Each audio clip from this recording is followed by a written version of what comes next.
മറ്റേ ഗുരുവായൂരമ്പലോടൊക്കെ ബേസിലേട്ടൻ പറഞ്ഞിട്ടുണ്ടായിരുന്നു ധ്യാനെ ഞാൻ തൂക്കിയെന്ന്. ഇനി അതേപോലത്തെ ബേസിലേട്ടനെ എന്താ മറിച്ചടിക്കാനായിട്ട് എന്തെങ്കിലും ഒരു പടം വരുന്നുണ്ടോ? എപ്പോഴാവും ഇത്? മറിച്ചടിക്കുന്നില്ല. ഞാൻ വിചാരിച്ചു അവനെയും കൂടെ ചേർത്തിട്ട് രണ്ടുപേരുടെയും കൂടെ കോമ്പിനേഷനിലൊരു സിനിമ ചെയ്യാം എന്നുള്ള തീരുമാനത്തില്ല. ഞാൻ വിളിച്ച അതൊന്നും ആയിരുന്നില്ല. അതിനിടയിൽ സിനിമ ഹിറ്റായത് അവൻ വിചാരിച്ച് ഞാൻ അതിനു വേണ്ടി വിളിച്ചാന്ന് വിചാരിച്ചു. ഞാൻ അപ്പോഴാണ് അറിഞ്ഞത് സിനിമ ഹിറ്റാണെന്നുള്ള കാര്യം.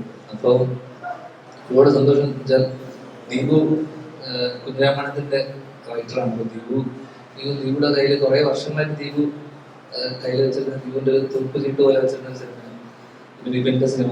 വിപിന്റെ ആദ്യ സിനിമ ഒത്തുകോ ചെയ്യുമ്പോഴാണ് ഞാൻ അപ്പുറത്ത് കപ്പേർ ചെയ്തത്. ആക്ച്വലി എന്നെ ഗുരുവായൂരമ്പല നടയിൽ ഒരു കഥാപാത്രം എനിക്കൊന്ന് യോഗി ബാബു ചെയ്ത പരിപാടിക്ക് വേണ്ടിയിട്ടാണ് തോന്നുന്നു.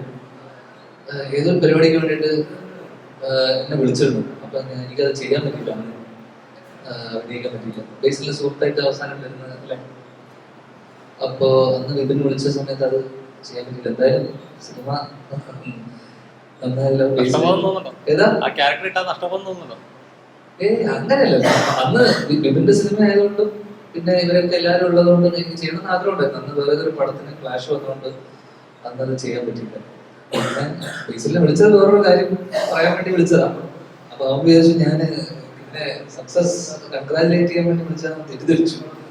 അങ്ങനെ എന്തായാലും അപ്പോഴാണ് അറിയുന്നത്. ഇതിനോടൊപ്പം തന്നെ ഞാൻ അറിയുന്നത് സിനിമ ഹിറ്റാണെന്ന് പറഞ്ഞിട്ട് ഞാൻ കൺഗ്രാജുലേഷൻസ് അറിയിച്ചു.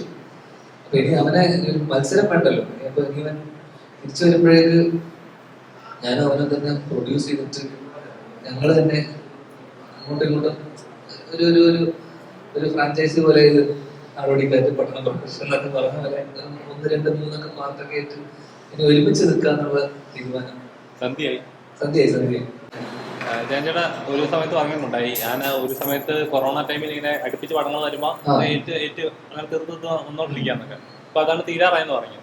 വർഷങ്ങൾക്ക് ശേഷം ഇറങ്ങിയതിനു ശേഷം അതായത് കരിയറിൽ തന്നെ ആ ഗ്രാഫ് തന്നെ മാറി, ആ ക്യാരക്ടർ ഗ്രാഫ് തന്നെ മാറി. ഇപ്പോൾ വരുന്ന കഥകൾ എങ്ങനെയാണ് ചൂസ് ചെയ്യാൻ? ഇപ്പോഴും അങ്ങനെയല്ല. നമ്മളിപ്പോ ഞാൻ പറഞ്ഞില്ല, ഞാൻ ഇപ്പൊ കഥയോ നമ്മള് മഹേഷേട്ടനോട് ഒരു സിനിമ ചെയ്യാൻ, കഥ ഈ സിനിമയെ സംബന്ധിച്ചോളം സെക്കൻഡറി. ഞാൻ മഹേഷേട്ടനോട് ഒരു സിനിമ ചെയ്യാൻ നമ്മൾ ഒരുമിച്ച് കുറെ കാലം മുന്നേ പ്ലാൻ ചെയ്തു. അത് നടന്നില്ല. അപ്പൊ നാളെ പിന്നെ മഹേഷേട്ടൻ ഒരു സബ്ജക്റ്റുമായിട്ട് വന്നു, ഇത്രയും ദിവസം മതി എന്ന് പറയുന്നു. ഒരു ജസ്റ്റ് ഒരു ലൈൻ ഐഡിയ മാത്രമാണ് പറഞ്ഞത്. പിന്നെ മഹേഷേട്ടനെ കുറിച്ച് അറിയാം. അപ്പൊ അതുകൊണ്ട് തന്നെ മഹേഷേട്ടനോട് ചില സിനിമകൾ ഇപ്പൊ വർഷങ്ങൾക്ക് ശേഷം സിനിമ പോലെ എനിക്ക് കഥ അറിയില്ല എന്ന് ഞാൻ പലപ്പോഴും പറഞ്ഞു. അതൊക്കെ നമ്മളൊരു സിനിമയിൽ നമുക്ക് ഈ ബന്ധങ്ങൾ സൗഹൃദങ്ങളൊക്കെ ഭയങ്കര ഇമ്പോർട്ടൻ്റ് ആണെന്ന് വിശ്വസിക്കുന്നതാണ്. അപ്പം ചില ആൾക്കാർ ഇപ്പം വിപിന്റെ സിനിമ ഞാൻ പറഞ്ഞു, ഗുരുവായൂരമ്പല നടയിലായിക്കോട്ടെ, നമ്മൾ ചില സിനിമകൾ നമ്മൾ കഥ പോലും കേൾക്കാതെ പോയിട്ട് നമ്മൾ ചെയ്യുന്നുണ്ട്. അപ്പം നമ്മൾ ചില ബന്ധങ്ങളുടെ പുറത്ത് എല്ലാവരും ചെയ്യണമെന്നില്ല, ഞാൻ അങ്ങനെ ചെയ്യുന്ന ഒരാളാണ്. അപ്പം അങ്ങനെ ചെയ്തു പോകുന്ന, പ്രത്യേകിച്ച് ഞാൻ നേരത്തെ പറഞ്ഞ പോലെ പലപ്പോഴായിട്ട് പറഞ്ഞ പോലെ പ്രത്യേകിച്ച് ഒരു കരിയറിൽ, ആക്ടിങ് കരിയറിൽ ഒരു പ്ലാൻ ഇല്ലാത്ത സ്ഥിതിക്ക് എനിക്ക് എന്തും ചെയ്യാനുള്ള സ്വാതന്ത്ര്യവും ഇതെല്ലാം ഉണ്ട്. അതുകൊണ്ട് അടുത്ത വർഷം പകുതിയോടുകൂടി, വർഷങ്ങൾക്ക് ശേഷം ഒരു സിനിമ വന്നുകൊണ്ട് അങ്ങനെ നമ്മുടെ ഒരു ഗ്രാഫ് മാറിയെന്നല്ല അങ്ങനെ ഞാൻ വിശ്വസിക്കുന്നില്ല. ഇപ്പൊ അത്യാവശ്യം തിരക്കേടില്ലാത്ത കുറച്ച് സിനിമകൾ ഉണ്ട്, നല്ല ഡയറക്ടേഴ്സിലൂടെയൊക്കെ വരാനിരിക്കുന്ന കുറച്ചധികം സിനിമകളുണ്ട്. അതോടൊപ്പം തന്നെ എല്ലാം വേണമല്ലോ, മാത്രം പോലും. അപ്പൊ അല്ല ഞാൻ പറഞ്ഞ ഫ്ലോപ്സ് മാത്രം തെറ്റിപ്പോയി. ഫ്ലോപ്സ് മാത്രം പോലെ ഹിറ്റൊക്കെ വേണം, ഹിറ്റൊക്കെ അടിച്ച് പിന്നെ താഴോട്ട് പോകണം, പിന്നെ മുൻപ് ലൈഫ് അങ്ങനെയാണല്ലോ. അതുകൊണ്ട് അതിന് ആ രീതിയിലേ കാണുന്നുള്ളൂ. പിന്നെ ആരും ഈ പറഞ്ഞ ആരും തന്നെ ഒരു മോശം സിനിമ ചെയ്യാൻ വേണ്ടി ആരും ചെയ്യുന്നില്ല. എല്ലാവരും സിനിമ നന്നാവണം, വളരെ ആത്മാർത്ഥമായിട്ട് പണിയെടുത്തിട്ടുള്ള സിനിമ ആയിക്കോട്ടെ. എല്ലാവരും ജെനുവൻലി സിനിമ നന്നാവണമെന്ന് ആഗ്രഹിച്ച സിനിമയിൽ വരുന്ന ആൾക്കാരാണ്. അല്ലെങ്കിൽ വെറുതെ ആരും ഒരു സിനിമയ്ക്ക് വേണ്ടി ഒരു മോശം സിനിമയാണെന്ന് വെച്ചാൽ കാശ് മുടക്കില്ല, ഇതിന് വേണ്ടിയിട്ടായിട്ട് വന്നതാണ്. മോശം സിനിമയെ വേണ്ടി പുള്ളി വെക്കുക. മഹേഷേട്ടൻ ഇത്രയും ഗ്യാപ്പിന് ശേഷം ചെയ്യുന്നൊരു സിനിമ, അതും മഹേഷേട്ടനെ സംബന്ധിച്ചിടത്തോളം അത്രയും നന്നാക്കണം എന്നുള്ള ചിന്തയോടെ ഇവിടെ വന്നതാണ്. സ്വാഭാവികമായിട്ടും ഞാനും മഹേഷേട്ടൻ്റെ കൂടെ കോപ്പറേറ്റ് ചെയ്ത് നിൽക്കുക, അല്ലെങ്കിൽ ആ സിനിമ നന്നാവാൻ വേണ്ടി നമ്മൾ കൂടെ നിൽക്കുക എന്നുള്ളതാണ് ആ രീതിയിൽ. പക്ഷെ സിനിമ എല്ലാത്തിനും ഒരു ഫേറ്റ് ഉണ്ട്.